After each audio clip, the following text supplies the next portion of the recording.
¿Te has encontrado con alguna persona que parece siempre tener una respuesta perfecta para todo? Alguien cuya confianza roza la arrogancia y cuya necesidad de ser admirado parece insaciable. ¿Por qué esa persona se comporta como si estuviera por encima de los demás, buscando siempre el control y el reconocimiento? ¿Y por qué, a menudo, se desmorona o reacciona con furia cuando su imagen se ve cuestionada, aunque a primera vista parezca tan segura de sí misma? Si alguna vez has tenido que lidiar con alguien que parece ser incapaz de aceptar una crítica, que se muestra distante e indiferente a las emociones ajenas, o que constantemente busca reafirmar su superioridad, probablemente te hayas encontrado con un individuo cuyo comportamiento refleja características del narcisismo. Este video busca ofrecer una comprensión profunda de los mecanismos psíquicos que sustentan el narcisismo a través de las enseñanzas de Sigmund Freud. El objetivo es identificar las 5 claves principales para reconocer a un narcisista en la vida cotidiana, basándonos en conceptos clave del psicoanálisis freudiano, la construcción de un yo idealizado, la incapacidad de establecer relaciones empáticas, la fragilidad frente a la crítica, la necesidad de controlar a los demás y la resistencia al cambio. ¿Por qué, entonces, algunas personas caen en esta estructura? ¿Es una mera cuestión de ego, o hay algo más profundo que subyace en el narcisismo? Freud nos ofrece una perspectiva radicalmente humana. El narcisismo no es un defecto moral, sino una defensa psíquica ante la angustia existencial. Es un intento de compensar una herida profunda, de protegerse contra un vacío interior, pero que a su vez crea una prisión de perfección inalcanzable. Al abordar estas claves y cómo se manifiestan en la vida cotidiana, este trabajo no solo busca identificar a los narcisistas, sino también reflexionar sobre las raíces del comportamiento humano, la fragilidad del ego y los límites de las relaciones interpersonales en el mundo moderno. A través de este análisis, se abre una puerta para comprender la complejidad del narcisismo, no solo como una patología, sino como una forma de responder al sufrimiento humano. Vivimos en una época en la que la imagen personal, el éxito individual y la necesidad de validación externa parecen haber alcanzado un lugar central en la vida cotidiana. En este contexto, el concepto de narcisismo ha adquirido una presencia constante tanto en la conversación pública como en el análisis clínico y social. Sin embargo, más allá de su uso popular y a menudo banalizado, el narcisismo es un fenómeno complejo que hunde sus raíces en las profundidades de la psique humana. Fue Sigmund Freud, el fundador del psicoanálisis, quien le otorgó un lugar central en la comprensión del yo, del deseo y de las relaciones humanas. En su célebre texto Introducción del narcisismo en 1914, Freud introdujo una distinción fundamental entre el narcisismo primario, presente en la infancia como etapa necesaria del desarrollo del yo, y el narcisismo secundario, que aparece como una regresión defensiva cuando el sujeto retira su libido del mundo exterior y la reinvierte en sí mismo. Este último tipo, cuando se intensifica o se fija, puede dar lugar a trastornos psíquicos profundos y a patrones relacionales caracterizados por la idealización del yo, la instrumentalización del otro y la negación de toda vulnerabilidad. En este video proponemos una lectura del narcisismo basada en 5 claves que surgen de las enseñanzas freudianas y que permiten no solo comprender el fenómeno desde su raíz teórica, sino también reconocer a un narcisista en la vida cotidiana. A lo largo de este video exploraremos cómo Freud conceptualizó el narcisismo, cómo estas 5 dimensiones se expresan en su teoría y cómo pueden observarse en la experiencia humana actual, tanto en el ámbito clínico como en la vida afectiva, profesional y social. No pretendemos hacer un diagnóstico exhaustivo, ni ofrecer recetas simplistas, sino abrir un espacio de reflexión profunda sobre un tipo de personalidad que, bajo el brillo del yo inflado, esconde con frecuencia una profunda fragilidad estructural. Número 1. Amor propio desbordado y hambre de admiración. En la teoría psicoanalítica de Freud, el amor por uno mismo no es en sí un signo de patología. De hecho, el narcisismo tiene un rol necesario en la constitución del yo, especialmente en la infancia. Freud denomina a esta fase narcisismo primario, y la considera una etapa en la que el niño aún no distingue claramente entre el mundo interno y el externo, ni entre sí mismo y los demás. En este momento del desarrollo, toda la energía libidinal, la pulsión de vida que impulsa el deseo, está dirigida hacia el propio cuerpo, sus funciones y sensaciones. Este autoerotismo inicial es la base desde la cual se construirá posteriormente la capacidad de amar a otros objetos. Sin embargo, cuando el desarrollo psíquico se interrumpe o se deforma, este amor primario puede transformarse en un narcisismo secundario, más rígido y defensivo.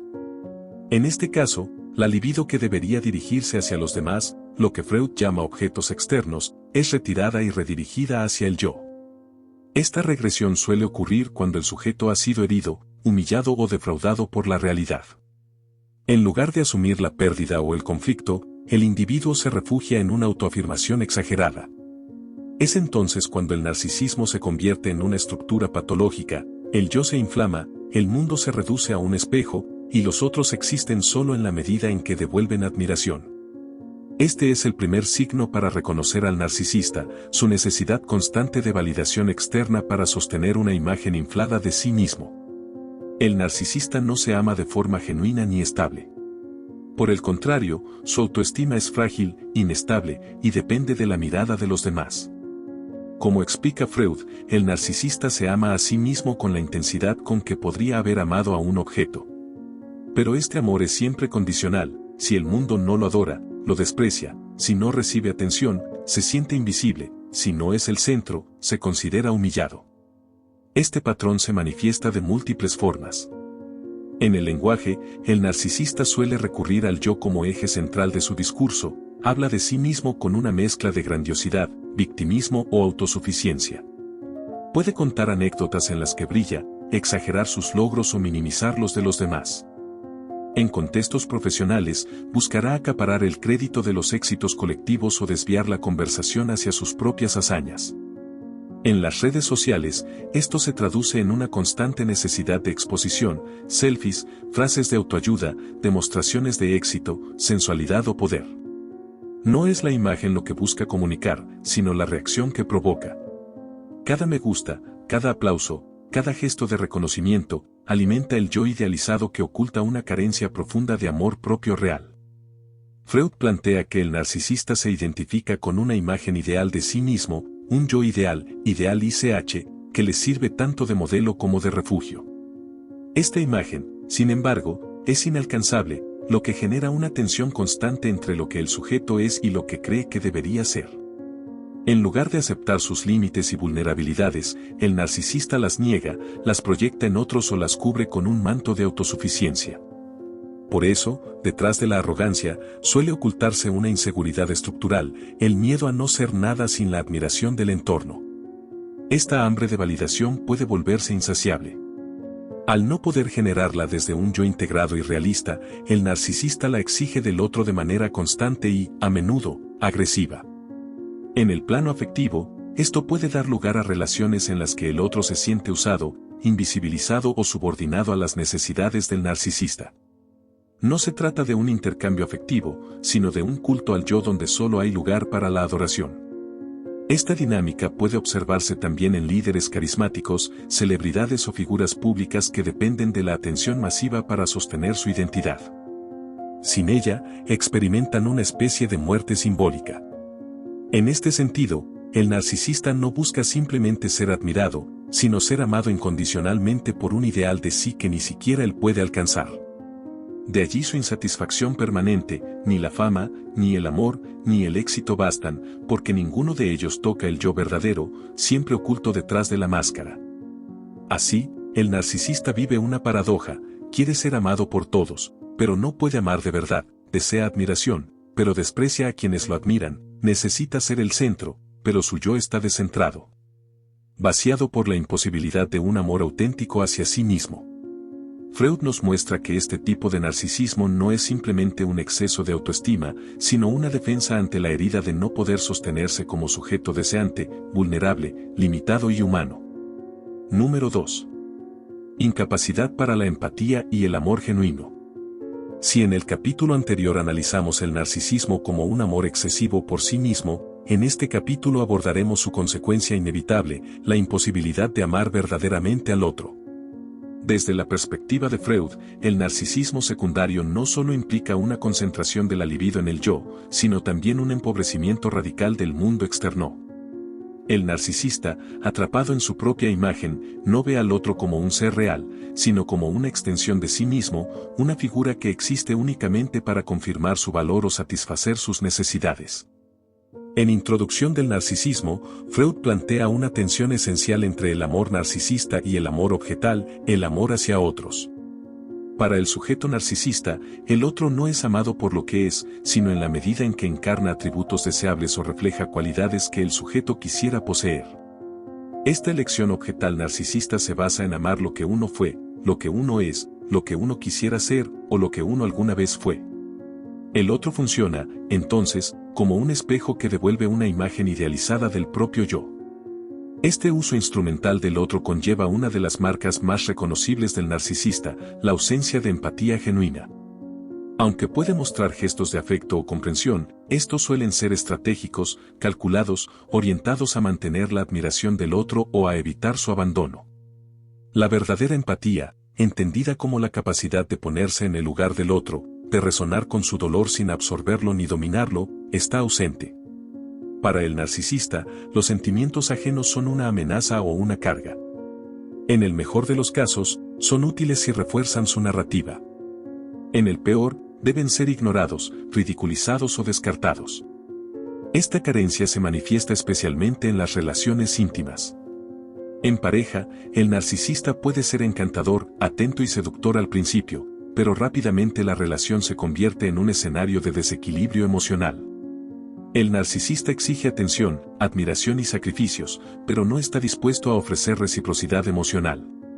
Cuando el otro expresa una necesidad, una crítica o una herida, el narcisista suele reaccionar con indiferencia, irritación o desprecio. Lo vive como una amenaza a su supremacía, no como una oportunidad de crecimiento o reparación del vínculo.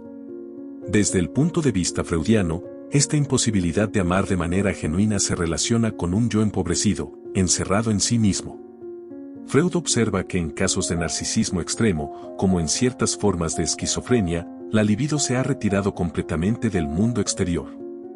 El sujeto ya no tiene interés en los demás, salvo en tanto puedan alimentar su omnipotencia. En la vida cotidiana, esto se traduce en una tendencia a cosificar a las personas, amigos que solo existen si son útiles, parejas vistas como trofeos, hijos convertidos en extensiones del ego parental. Este modelo afectivo es profundamente destructivo. Las personas que se vinculan con un narcisista suelen experimentar una erosión progresiva de su autoestima. Al principio se sienten halagadas por la atención y el encanto, pero con el tiempo perciben que su subjetividad no es reconocida. Sus emociones son minimizadas, sus logros ignorados, y su valor depende enteramente de cuán bien se ajusten al guión narcisista. Esto puede generar una dependencia emocional asimétrica, donde el otro se somete en busca de validación, mientras el narcisista absorbe y destruye toda autonomía. Freud, en su reflexión sobre el amor, llega a una afirmación clave: el narcisista ama como fue amado, o como no fue amado.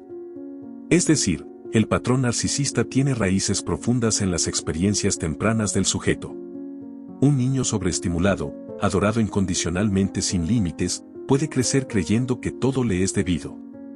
Pero también puede volverse narcisista aquel que fue descuidado, desatendido o humillado, y que encuentra en la autoidealización una forma de defenderse del dolor del abandono. En ambos casos, el otro es vivido como fuente de amenaza o validación, pero nunca como un sujeto autónomo, con deseo y valor propios. Por eso, la segunda clave para reconocer a un narcisista según Freud no está en lo que dice, sino en cómo trata a los demás. ¿Es capaz de reconocer el sufrimiento del otro sin convertirlo en una escena sobre sí mismo?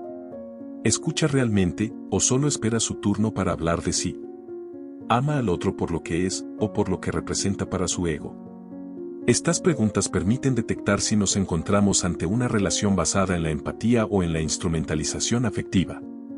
En conclusión, la incapacidad para la empatía y el amor genuino es una señal profunda del narcisismo freudiano. Lejos de ser un simple rasgo de personalidad, es una estructura vincular que revela una profunda desconexión del otro como sujeto. Como veremos en los próximos a continuación, esta ausencia de empatía no solo destruye vínculos, sino que refuerza la lógica de dominio, rechazo y negación del error que caracteriza al narcisista. Número 3. Sensibilidad extrema al rechazo y la crítica. Anteriormente se ha explorado cómo el narcisista invierte su libido en una imagen idealizada de sí mismo, y cómo esta operación subjetiva lo incapacita para establecer vínculos empáticos y genuinos. En este tercer capítulo abordamos una consecuencia inevitable de esa dinámica, la extrema fragilidad del yo narcisista frente al rechazo y la crítica, que Freud identificó como una de las expresiones más sintomáticas del narcisismo patológico. A primera vista, el narcisista puede parecer alguien imperturbable, seguro de sí, incluso arrogante. Sin embargo, esta apariencia es apenas una máscara defensiva, un caparazón que oculta una estructura psíquica profundamente vulnerable y dependiente del reconocimiento externo. El narcisista ha construido un yo ideal que no tolera imperfecciones. Cualquier señal de desaprobación, rechazo o corrección no es vivida como una crítica puntual, sino como una amenaza existencial. Es decir, la crítica no cae sobre una acción o una palabra, sino sobre su propia identidad. Freud señala que el narcisismo se defiende del dolor mediante la construcción de una ficción ideal del yo. Pero como toda ficción, este montaje necesita constante confirmación y es profundamente intolerante al cuestionamiento. Cuando el narcisista es confrontado con un límite, un error o una pérdida de centralidad, lo vive como una humillación intolerable, es el espejo roto de su autoimagen. Esta reacción puede tomar múltiples formas, desde el retraimiento silencioso hasta la furia abierta, desde el desprecio al interlocutor hasta una súbita victimización. Uno de los conceptos fundamentales para entender esta reacción es el de la herida narcisista, narzisstische Kränkung, formulado por Freud en varios textos, especialmente en su discurso sobre el malestar de la cultura. Freud observa que hay momentos en la historia del pensamiento humano, como la revolución copernicana, la evolución darwiniana o el descubrimiento del inconsciente, que representan heridas narcisistas para la humanidad. Pues desafían la idea de que somos el centro del universo. De modo análogo, en la experiencia individual del narcisista, toda crítica es vivida como una pequeña revolución, el derrumbe del universo centrado en el yo. Este colapso del yo ideal puede tener efectos profundos. En su escrito Duelo y Melancolía 1917, Freud describe un fenómeno que se repite en el narcisismo extremo. La caída de la autoestima que ocurre cuando el sujeto no puede tolerar la pérdida de una imagen ideal o de un objeto amado. A diferencia del duelo sano, en que el sujeto procesa gradualmente la pérdida, en la melancolía narcisista el yo se devalúa hasta el punto de odiarse a sí mismo. La crítica que proviene de afuera se vuelve una voz interna implacable, que alimenta la autodestrucción. Por eso, bajo la máscara del orgullo, el narcisista puede esconder una enorme fragilidad y una disposición melancólica que aparece cuando su imagen se quiebra. Pero antes de llegar a ese punto, el narcisista intentará protegerse. Freud identifica varios mecanismos de defensa que utiliza el yo narcisista para evitar el colapso. La negación, mediante la cual se desestima la crítica o se niega el conflicto. La proyección, que consiste en atribuir al otro los defectos o errores que no se pueden aceptar como propios. La racionalización, mediante la cual se justifica todo fracaso como culpa del entorno. La desvalorización, por la cual se rebaja al otro que osa criticarlo, convirtiéndolo en incompetente, envidioso o insignificante.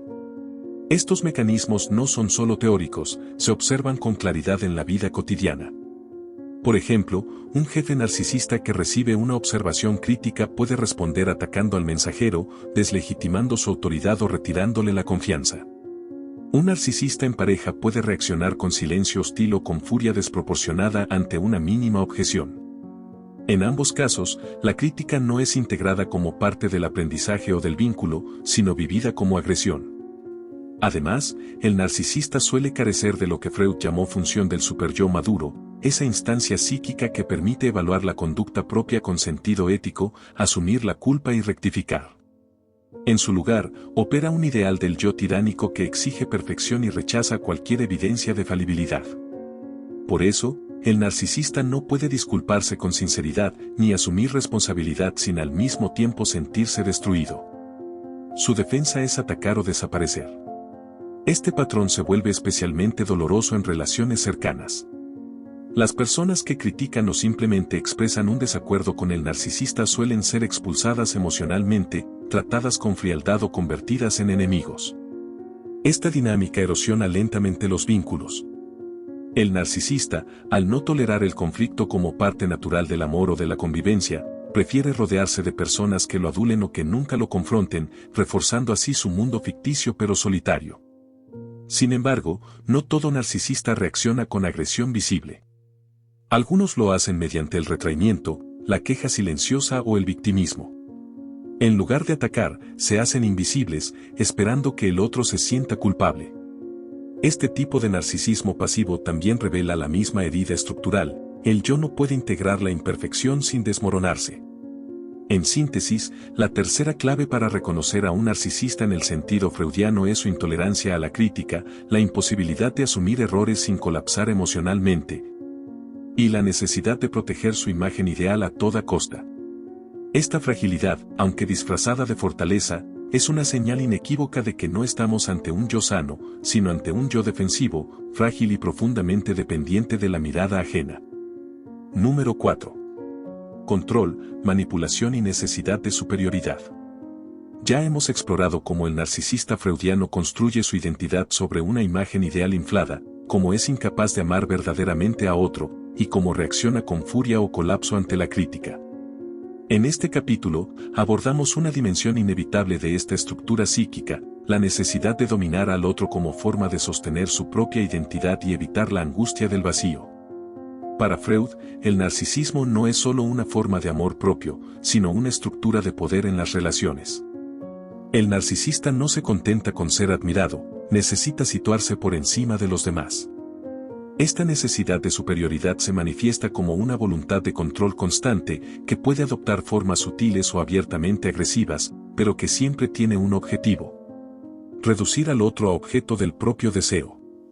En el plano del psicoanálisis, esto se vincula con lo que Freud llama el yo ideal, una instancia interna que actúa como modelo de perfección y que, en el narcisista, se proyecta sobre el entorno. Quienes lo rodean deben adaptarse a su guión, a sus exigencias, a su imagen del mundo. Si alguien se sale del libreto, se convierte en una amenaza. De allí que el narcisista tienda a manipular emocionalmente, mediante halagos, silencios estratégicos, desprecio selectivo o sobreprotección. Todo está dirigido a mantener al otro en una posición subordinada. Este control se ejerce también mediante una lógica de competencia permanente. El narcisista no tolera ser igual, y mucho menos inferior. Necesita sentir que está un paso más arriba, sea en inteligencia, belleza, moralidad o éxito. Incluso cuando aparenta admirar a alguien, en realidad está intentando capturar algo de ese prestigio para sí. Si no lo logra, pronto aparecerá el resentimiento: tú crees que eres mejor que yo, o yo también podría hacerlo, pero no me interesa. Esta compulsión al dominio tiene raíces profundas. Freud observó que en el narcisista hay una necesidad inconsciente de restaurar una omnipotencia infantil perdida. En la infancia, todos los deseos parecen posibles, el mundo gira en torno al niño. El narcisista intenta recrear esa sensación de poder total mediante la sumisión emocional de los demás. Si el otro se somete, el narcisista se siente reafirmado.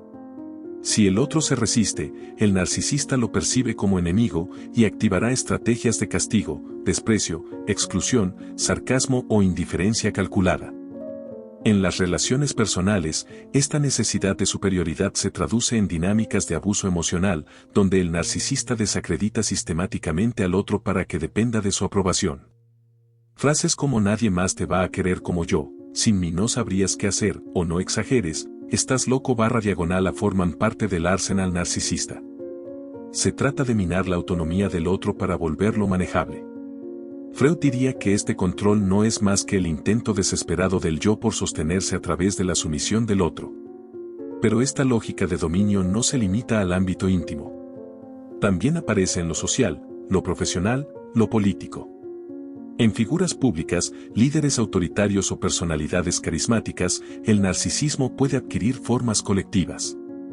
Freud advirtió sobre esto en Psicología de las Masas y Análisis del Yo, donde describe cómo ciertos individuos logran concentrar en sí mismos el deseo colectivo de omnipotencia, presentándose como salvadores, padres simbólicos o encarnaciones de un ideal. En estos casos, el control no se ejerce sobre una persona, sino sobre multitudes que proyectan en el líder narcisista su deseo de unidad, fuerza o seguridad. La manipulación, por tanto, no siempre es agresiva o explícita. Puede ser seductora, encantadora, incluso aparentemente generosa. El narcisista puede dar, pero espera devoción a cambio.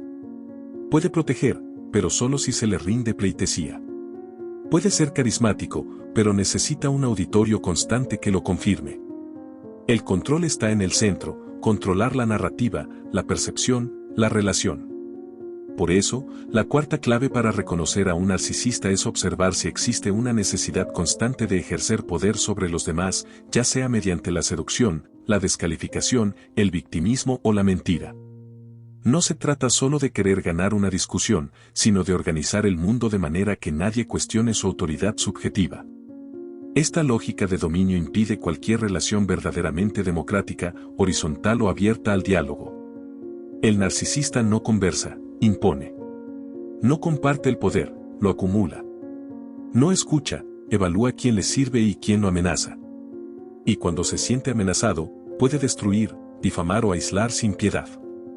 Freud, siempre atento a las raíces inconscientes de la conducta, sabía que este deseo de dominio no es una expresión de fortaleza, sino de vacío. Solo quien teme no valer nada necesita que los demás se arrodillen ante él. Solo quien ha perdido contacto con su deseo auténtico busca controlarlo todo fuera de sí.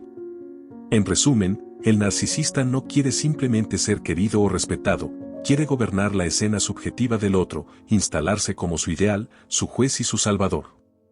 Y esto, desde la ética freudiana, no es otra cosa que una forma de violencia estructural, una colonización del deseo ajeno. Número 5. Nunca se equivoca, negación del error y resistencia al cambio.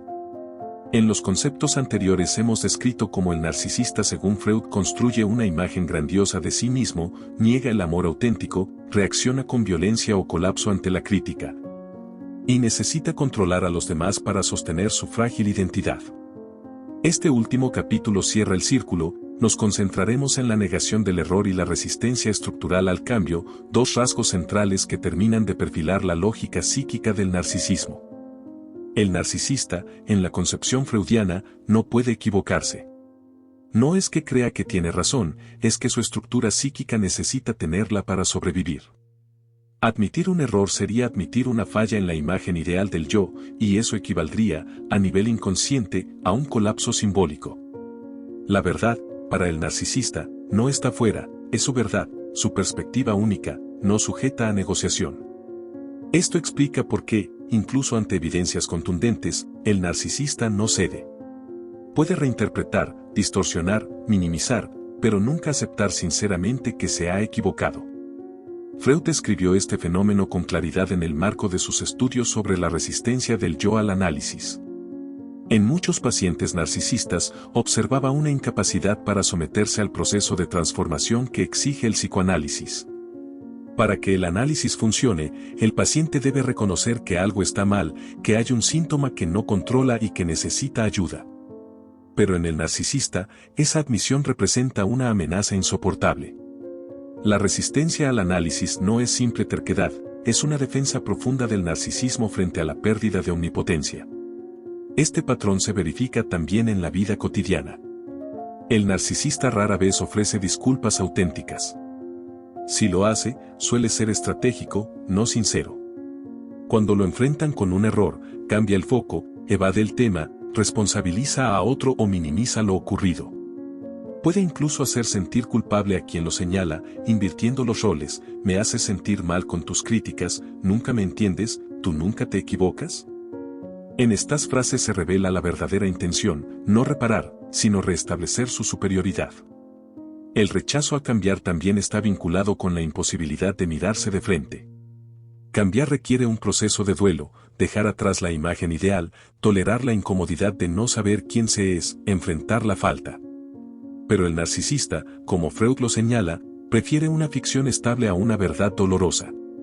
Es prisionero de su máscara. Cambiar sería, en su imaginario, morir simbólicamente.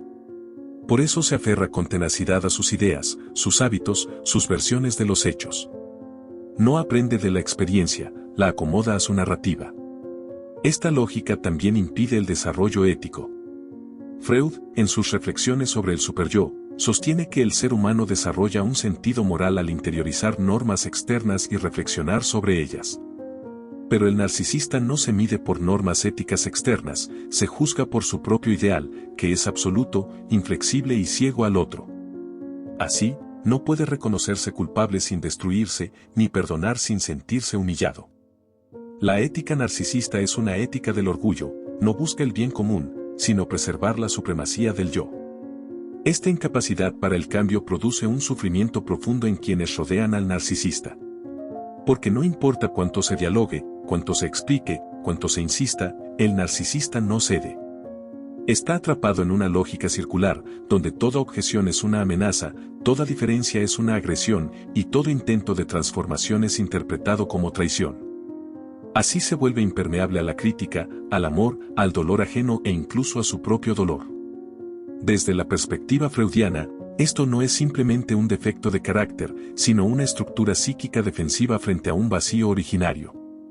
En el fondo, el narcisista no se niega a cambiar porque esté cómodo, se niega porque no tiene recursos para sostenerse sin su ficción. Ha desplazado su deseo al plano de la imagen, ha sustituido el proceso de individuación por una representación fija, estática, brillante pero hueca. Y como toda imagen fija, se quiebra ante el menor temblor. Por eso, la quinta clave para reconocer a un narcisista es su incapacidad para reconocer errores auténticamente y su negativa estructural al cambio. Es alguien que no aprende de la experiencia, que no se transforma con el tiempo, que se repite a sí mismo como un eco cerrado. Al principio puede parecer firme, coherente, incluso admirable. Pero con el tiempo, su inercia emocional se convierte en rigidez, su certeza en dogmatismo, y su seguridad en una prisión de la que no puede salir. Freud, a pesar de su agudeza crítica, no fue moralista. Sabía que el narcisismo no es un pecado, sino una estructura de sufrimiento. El narcisista no es un villano, es alguien que ha perdido el contacto con su deseo auténtico, que se ha replegado sobre una imagen porque no pudo tolerar la falta. Por eso, el psicoanálisis no busca castigar al narcisista, sino llevarlo, si puede, a reconocerse como ser deseante, frágil, incompleto pero vivo. Terminar con estos 5 aspectos aquí no es clausurar el tema, sino abrir la posibilidad de un reconocimiento más hondo. El narcisismo, en tanto forma extrema de defensa del yo, no es exclusivo de ciertos individuos. Todos, en distintos grados, habitamos alguna vez esa lógica. La cuestión no es eliminarla, sino reconocerla y trabajar sobre ella, para que no se convierta en el eje de nuestra existencia. El peligro del narcisista y la importancia de reconocerlo a tiempo.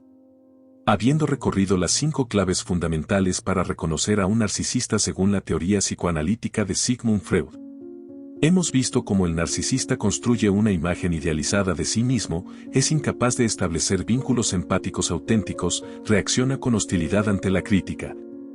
Busca controlar a los demás como un medio de regulación emocional y se resiste tenazmente al cambio o al reconocimiento del error. Pero no basta con entender cómo funciona el narcisismo, es igualmente vital comprender por qué puede llegar a ser tan peligroso, tanto a nivel interpersonal como colectivo. ¿Y por qué es urgente desarrollar una conciencia crítica que nos permita evitar vínculos prolongados con este tipo de personalidad? El narcisista, como hemos visto, no es simplemente alguien egocéntrico o vanidoso. Es alguien que necesita dominar, manipular y vaciar al otro para sostener su propia identidad. En el plano de las relaciones personales, ya sean familiares, afectivas, laborales o incluso terapéuticas. Esto puede producir un daño profundo y sostenido en la autoestima y el equilibrio emocional de quienes lo rodean. Sus parejas terminan sintiéndose invisibles, culpables o emocionalmente agotadas. Sus colegas suelen vivir en estados de tensión, sometidos a juegos de poder disfrazados de liderazgo. Sus hijos pueden crecer con la sensación de que nunca son lo suficientemente buenos, porque el amor del narcisista es condicional y siempre subordinado a la validación de su propia imagen. Esta dinámica destructiva se acentúa por el hecho de que el narcisista, a diferencia de otras figuras conflictivas, no suele mostrar señales evidentes de su toxicidad en un primer momento. Al contrario, muchas veces se presenta como encantador, brillante, seguro de sí mismo, incluso altruista. Su narcisismo está cubierto de seducción, porque ha aprendido a proyectar una imagen ideal que atrae, fascina y convence. Esta es una de las razones por las cuales es tan difícil detectarlo a tiempo. La relación con el narcisista suele pasar de la admiración al desconcierto, del desconcierto al desgaste, y del desgaste a la destrucción emocional. Desde la perspectiva freudiana, esta destructividad no es gratuita, proviene de un vacío interno no reconocido. Pero el hecho de que su origen sea una herida profunda no exime al narcisista de responsabilidad ni disminuye el riesgo que representa. Freud lo advirtió con claridad: el narcisismo, cuando se vuelve estructural y patológico, impide el desarrollo del superyo ético, bloquea la capacidad de amar y paraliza la posibilidad de transformarse. Estas condiciones hacen del narcisista una figura potencialmente peligrosa, porque no siente culpa, no reconoce el daño que hace y, lo más grave, cree tener siempre la razón. En un mundo cada vez más inclinado al individualismo, al culto a la imagen y a la vanidad, el narcisismo no solo es una estructura psíquica individual, se convierte en un fenómeno cultural. Las redes sociales, los discursos de autoayuda sin profundidad, los liderazgos políticos autoritarios y las formas de éxito basadas únicamente en la apariencia contribuyen a fortalecer los ideales narcisistas como norma. En este contexto, reconocer al narcisista no es solo una tarea terapéutica, sino una necesidad ética y social. Pero, ¿cómo prevenir el daño que pueden causar estas personas? En primer lugar, desarrollando una mirada crítica e informada.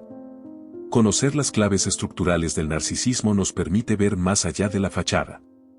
Cuando alguien nunca se equivoca, cuando siempre exige admiración, cuando reacciona con frialdad ante el sufrimiento ajeno o con furia ante la crítica, debemos detenernos.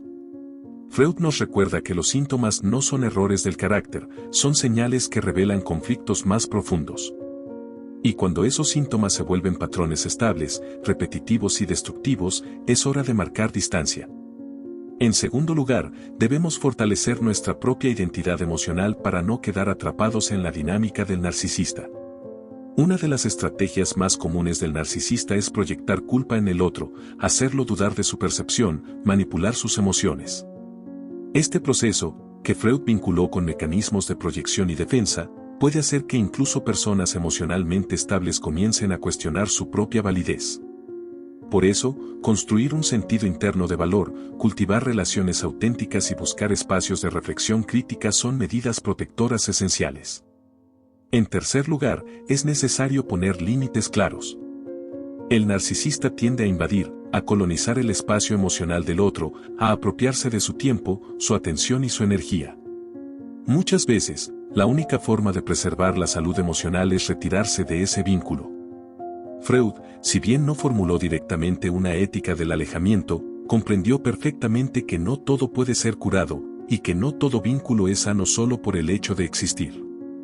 Hay relaciones que solo pueden sostenerse a costa del alma, y la libertad interior empieza por reconocer cuándo decir no. Finalmente, es importante comprender que la lucha contra el narcisismo no es únicamente interpersonal, sino también intrapersonal. Todos, en distintos momentos, podemos caer en actitudes narcisistas, cuando nos cerramos a la crítica, cuando exigimos validación constante, cuando tratamos a los demás como medios y no como fines. Reconocer al narcisista afuera también debe servir para mirarnos dentro. Y allí, donde veamos el deseo de ser admirados más que amados, la necesidad de tener razón más que de aprender, el impulso de controlar más que de comprender, debemos trabajar con honestidad y humildad. En conclusión, los narcisistas no solo hieren a los demás, erosionan los lazos humanos más esenciales, disuelven la empatía, paralizan el crecimiento emocional y siembran una forma sutil pero persistente de violencia relacional. Reconocerlos a tiempo, entender su estructura psíquica, protegerse emocionalmente y sostener límites firmes no es un acto de egoísmo, es una forma de cuidado, de salud mental y de ética cotidiana. Freud nos enseñó que el conocimiento de uno mismo es el primer paso hacia la libertad. Extender ese conocimiento hacia quienes nos rodean es el camino para construir relaciones más sanas, más reales y más humanas.